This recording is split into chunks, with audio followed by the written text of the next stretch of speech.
Hello and welcome to KAUST Live. This week we have a special treat for you. The CBRC is having a Big Data Analyses on Evolutionary Biology conference, and so we've asked some of the researchers to come and speak with us about the keynotes that they're giving, some of the research they're doing, and what's going on with them. So we have Janet Kelso and Sudhir Kumar with us today. They've both given keynotes earlier in the day at the conference. So thank you for joining us. I really appreciate it. Thank you. Yeah. So I wanted to ask you both a little bit just to intro who you are, your institution, and a little bit of the work you do. So maybe we can start with you, Janet. So my name's Janet Kelso, and I'm a researcher at the Max-Planck Institute for Evolutionary Anthropology, which is in Leipzig in Germany. And for some years now, we've been working on generating the sequences of ancient humans, Neanderthals and other human forms. And my part of that is really the computational part. So I'm a computational biologist, a bioinformaticist. And what we've been doing is figuring out how to analyze the sequences that we get from these old bones, and then trying to learn something about both Neanderthals, Denisovans, this other group that's related to Neanderthals, and also something about ourselves, so how we as modern humans are related to the Neanderthals and how we might have interacted with them and what we've gotten from them, so to say. Very good. Very interesting. And we'll come back to that. So Sudhir? So I'm at Temple University. I direct an institute for Genomics and Evolutionary Medicine. And as Janet said, a lot of researchers, and including her own group that she works with, are generating lots amount of data about human data, data on disease in humans, data on other species, because we are able to now see what other species DNA looks like, and we are able to do it for a large number of species that are, that are close to humans with respect to their similarity to us, and the species that are very different from us, species that are pathogens that give us diseases, others that make us healthy. So all of this data, tremendous amount of it, is what we call big data, because we have huge genomes and large number of DNA sequences. So what my group does is, it does comparative analysis. It takes DNA from different humans, different individuals, different species, different pathogens, and compares it to each other, and then build methods and tools that actually allow researchers like Janet and many others to make sense of what it is it's telling us. Do we have certain things we want to test? Do we want to know where did the flu strain that is all around us today came from? What is the origin of HIV? So we can ask all these amazing questions from big data. So what my group does is develop methods for it, along with many other people are doing that, and also develop actual software tools to analyze that data. So Sudhir, one of the things you're perhaps best known for is MEGA. Talk a little bit about that and the paper that's earned you a bit of notoriety. So MEGA, as the name suggests, is something that turned out to be big. When we first did it, it was a relatively modest effort. I began writing the software MEGA when I was a graduate student, and we have been developing it since then. It's been 24 years actually working in this project. And the idea behind MEGA was to make a tool that almost any student and also any researcher could use for analyzing DNA sequence data. And the data can come from pathogens like bacteria, virus. It could actually come from different humans, individuals in a population, in a group. And essentially when you use this tool and the algorithm it has, many of them are published by us and many others by others, you can start to make sense of your data. So you can see if you take the data from a viral strain or flu, and you can compare the sequence of flu over time from different populations, different regions of the world, you can start to tell, oh, this particular flu strain came from Hong Kong or China or India or any other place. You can start to place that, and that's, as you know, is very important to know how epidemics travel. So these kinds of tools allow people to use their data effectively. And the tool is, the biggest thing about this tool is very user-friendly. So you can actually do these analyses in a way that you can do on your desktop, a large-scale analyses, and then make inferences. And these are the inferences you see in published literature as well as newspapers about when did HIV arise, when did the patient O existed in America, for example, for HIV, when did a certain bacterial strain come in our population, or how similar are two genes in humans? Same kind of question is there. So you can answer those questions with that tool. And as over time, more and more people, more and more researchers are using DNA as a tool to understand biology, this tool MEGA has become more and more useful. Right. And so now used for classroom teaching in high schools, in colleges, and of course research laboratories. And you had said before we started the interview that the paper's pretty highly cited. Where is it in the world of cited papers? So the MEGA software papers are extremely well cited. So one of the papers in top 100 of all time, and the other one is like top 150 of all time. And overall, MEGA has been cited more than 100,000 times. Right. But that simply is because people have a need, Right. and the software is fulfilling the need. When we develop these software, we develop them primarily as tools because we can, and we want to give back to the community by developing methods and tools that are useful. But sometimes you get lucky and tools become widely used.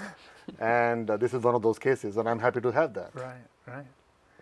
Very good. So, Janet, you were talking about ancient genomes, and I'm wondering about some of the analyses that Sudhir was talking about. Tell us a little bit about analyzing ancient genomes and how that even came about for you. Sure. So until the mid-2000s, until around 2008, it wasn't really possible to analyze the nuclear genomes of ancient humans. And this is simply a feature of the fact that the DNA is so poorly preserved. So when you extract DNA from an ancient bone, it's fragmented into really tiny pieces, it's very badly chemically damaged, and it sits in this huge sea of microbial sequences. So it's not like taking DNA from you or taking blood from you and pulling DNA out of it, where I get your DNA and it's pretty clean and I can sequence it. What you get is this whole mess of kind of microbial sequences, environmental sequences, and hidden in there somewhere, the sequences from the individual that the bone belonged to. Right. And so the very first challenge when we started sequencing Neanderthal bones, nuclear DNA from Neanderthal bones in 2008, was to figure out how to fish out the sequences. And what we did is we used the human reference genome, so the genome that was sequenced, the very first human genome that was sequenced as a reference, as the bait, if you want to put it that way. We used it to pull out sequences that are similar, because we know Neanderthals and modern humans, as Sudhir has said, are rather similar to one another. And so because the sequences are rather similar, you can kind of use an alignment tool, which is something else that Sudhir has talked about developing, to pull out sequences that are Neanderthal or potentially from Neanderthals. And so the very first approaches were, sort of using what we call a reference-based method, where we have human reference and we use that to find Neanderthal sequences.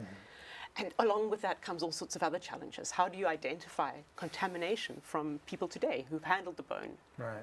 And we've been developing methods for finding contamination. How can we be sure that we have authentic ancient DNA? We know that the Neanderthal DNA or old DNA carries a very particular pattern, chemical damage pattern, and we use that as kind of a signal that there's ancient DNA present in our samples. And so my group has been involved in building tools for processing sequence data from ancient genomes, looking for contamination, figuring out how to do the alignment, and then moving downstream, working with many other groups on how we can understand how we're related to the Neanderthals. And for a long time that wasn't totally clear. Yeah. Now we know that the Neanderthals are a sister group to us, if you want to call them that. We share a common ancestor around 600,000 years ago. But they're not our direct ancestors, right? We're kind of cousins. Right. And the Neanderthals, they lived in Europe and Western Asia, and modern humans, we know from genetic history, from anthropology, that they arise in Africa. And then they move out across the world, kind of taking over, as we know it today, right, most of the planet. And I think one of the standing questions had been, when we did that, was there any interaction between Neanderthals and modern humans? Right. Did we interbreed? What happened to the offspring? And when we finally had a Neanderthal genome, we could answer that question for the first time. And we could say, yes, actually, everyone who lives outside Africa today has a tiny bit of Neanderthal DNA in them. Around 2%, if you're European or Asian, of your genome comes from interbreeding in the past between your ancestors and the Neanderthals. Right. And that's totally cool, right? We can now say, well, there's a little piece of your genome that's Neanderthal-like. Right. And slowly we're starting to say, well, what does that do? Does it have any effect on people today? Right. This is a fairly recent finding, I believe. Yeah, so the discovery that there is around 2% Neanderthal DNA in people today was made in 2010, I think it is. So it's in, but this idea of these ideas that are developing about what effects that might have. This is really recent work. It's in the last year or two that people have started to get a handle on where in the genome are these fragments of Neanderthal DNA and what kinds of genes are they affecting. And what we're starting to see is, it's lots of things to do with environmental adaptation. So lots of things to do with how we, or what we borrowed from the Neanderthals, if you want to put it that way, were adaptive variants, things that allowed us to adapt to the climate, to the foods, the pathogens that were present. So we've kind of borrowed all these things that the Neanderthals had developed over many, many, many thousands of years while they lived in Europe and Western Asia. And we kind of got a bit of a head start on that by breeding with them and borrowing some of those variants. Right.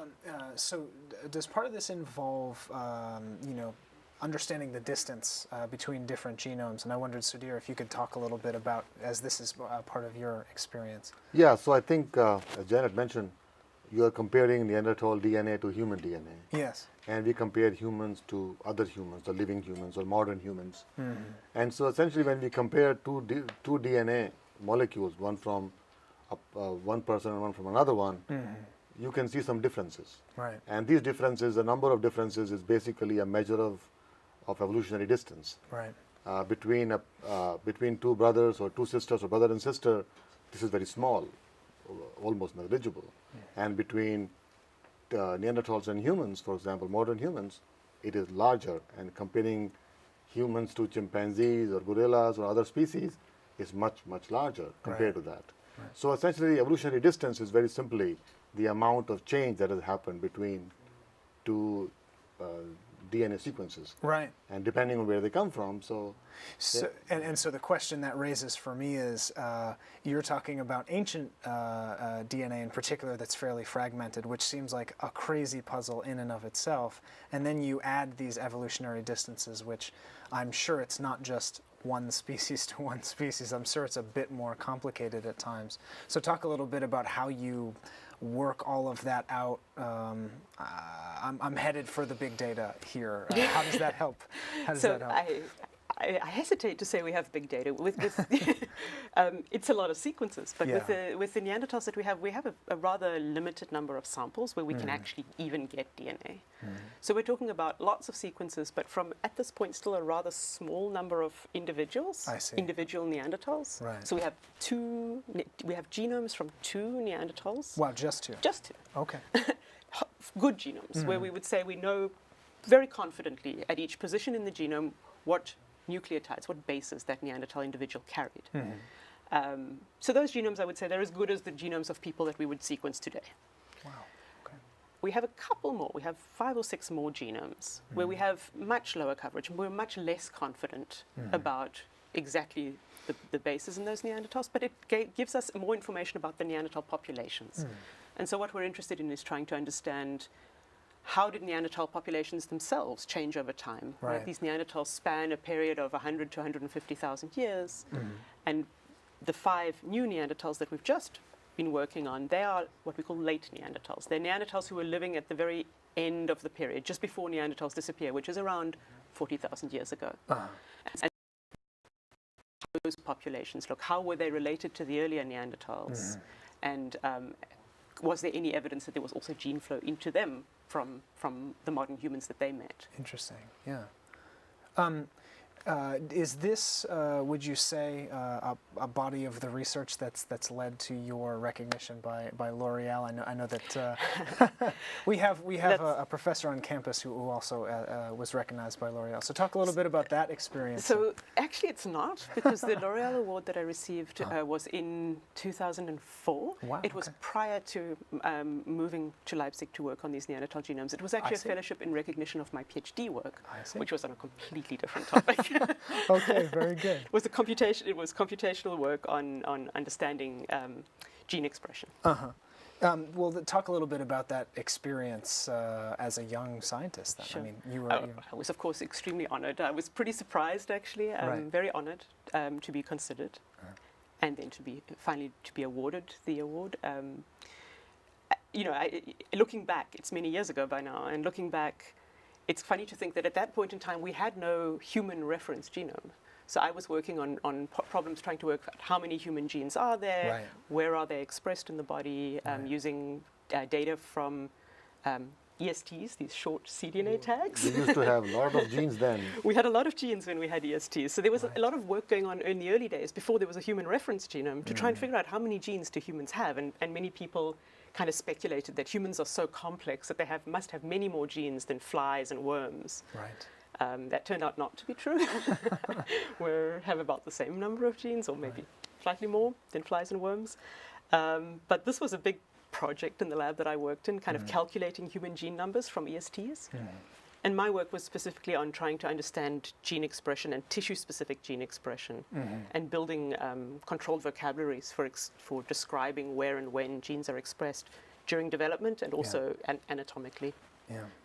So that, I mean, that gets to how rapid the change in the way that the research has been done in the industry, right? I mean, that's only 14 or so years ago. That's So true. now we're to the place, and Sudhir, you can talk a little bit about this, like where, entire viral genomes are mapped very quickly, as you said, and compared to thousands of other samples.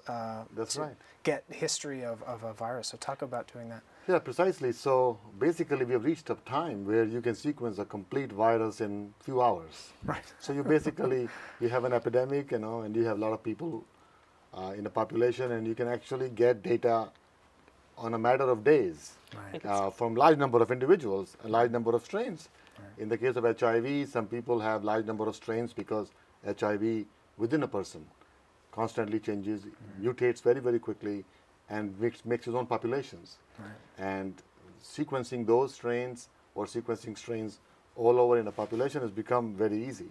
So ultimately what that has meant is this big data revolution, which is data deluge. Every day you have a huge number of new sequences, long DNA sequences being deposited in the gene bank, or people are able to deposit them in different places, different repositories. And then there are researchers like Janet and I and others who in fact go to these repositories and download the data. So this is the era of new biology. This is a biology in which I don't have to, in my own laboratory, have the organism that I study. I am able to get the data directly from this bank or a collection of banks, and then I'm able to contribute to the knowledge by analyzing them in my own way. So in a sense, the science is becoming more and more democratic. Anybody can go after these data, and we have a mandate to make the data available to everybody as necessary. So this means a lot more people are putting their mind to it. And it's sort of a crowdsourcing by people who are a crowd of individuals who can do bioinformatics, who can do computational analysis. And that's where I think people need better tools, like some we develop and some are developed by Janet and others. And they need the data in a form that is informative. So there's a lot of information telling where the genes are in a big genome or DNA sequence. This is a big challenge. You constantly discover that these viruses or these bacteria interchange genes. So it's not like all the bacteria have the same set of genes that they've acquired through their predecessor bacteria. They exchange genes too. And that, I think, is a very exciting area, which has implications for antibiotic resistance, drug resistance, all kinds of resistance, also in becoming more infectious. Right. It's another problem. So I think the DNA sequence analysis, comparative genomics, bioinformatics has now become central place in biological laboratories. It's kind of hard to underestimate how much technology has changed this field of human molecular evolution, or even just molecular evolution in the last not even 10 years. Yeah. It's a fundamental difference to where we stood 10 years ago in terms of the amount we understand, or the amount of information we have, maybe that we don't completely yet understand, but the amount of information we have to mine about, I'll talk about what I know about human variation, for example. We have the genomes of thousands of people. We have full medical records for many people, and we have also much self-reported information about those people that are incredibly valuable ways to learn about the origin of disease, susceptibility to different diseases, Right. And also about human evolution, about how humans have changed over time to adapt to their to adapt to new environments, how the changes in behavior, for example, farming, have modified or have had effects on our genomes. Right.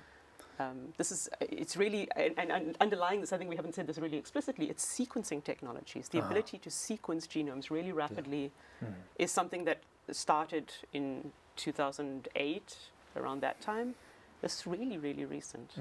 And so these things tools are still being developed, and people are still getting to grips with what's possible. Yeah, so imagine, you can imagine for people who are not doing sequencing, it's like rise of internet.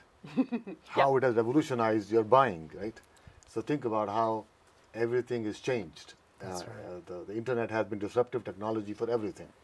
I think sequencing, in a sense, has been disruptive technology to many questions in ecology, evolution, disease. Now, the first thing we think about is, can I somehow use DNA sequence technology to quantify an ecosystem? Yeah. You take a soil sample, you sequence the soil sample, and you can tell what is the community that is living in this sample.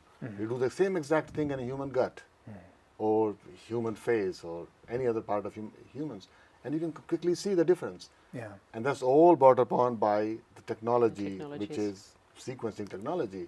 Right. So I often say that genome is no longer, we are not doing genome analysis for genome's sake. Yep. We are now using genome or DNA as, It's a molecular barcode. yeah, like a for- marker yeah. for everything. Like we do now for crime scene investigation. Same thing.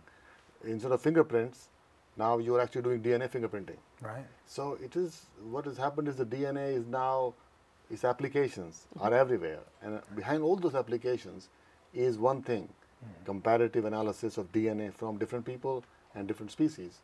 And I think that's why this area, this big data analyses in evolutionary biology is important. It's not just this old armchair evolutionary biology idea. It's actually everyday practical analysis, paternity analysis, crime scene investigation analysis, family cohort studies, finding genes that link with diseases, finding our most recent cousins, Right. essentially going on to building the tree of life. Right. And we You can can do really- the same, Yeah, right? you can really start to understand, I mean, for example, the field of human evolution, of archaeology, that uses fossils to understand human history. It's been really important in understanding modern human history, but also archaic humans. But DNA gives you an amazing tool set to really understand, if I find a bone, what species is it from? Is it from a horse? Is it from a bear?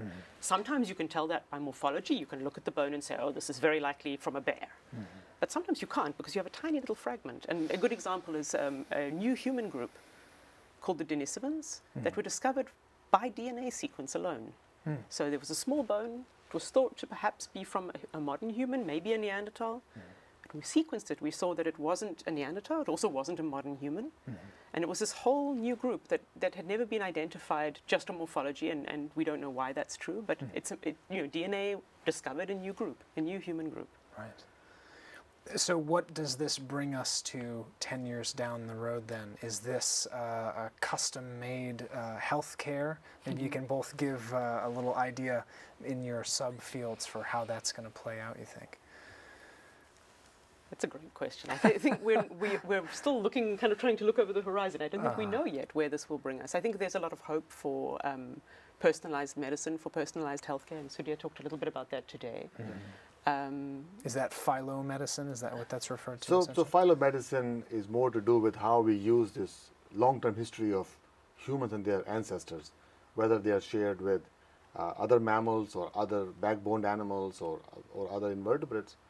How can we leverage that to understand human DNA and its changes? Because we can't experiment on humans, obviously, and the human genome is vast, so you can't actually do experiment in the laboratory all the time.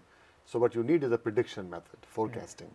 And phylomedicine is to use a long-term history knowledge to forecast about short-term, which is, if I see a mutation in my child, what does it mean? Right. And so that's what science of predictive medicine is, and that's where phylomedicine is one way of doing it. It is in addition to many other analyses that people do. But what I see down the line in 10 years, I feel like is one possibility is that we will have essentially a genome from everybody who's around. Maybe 5 billion people will donate their DNA sequence for genome sequencing. And they will also tell us all their behaviors, idiosyncrasies, niceties, or whatever it is, and diseases.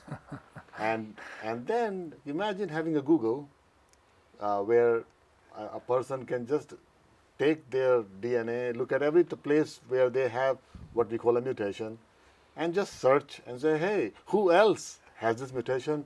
And then look at what these people are like, right? So that would be a cool thing. So I think what I envision in 10 years from now is really human Google.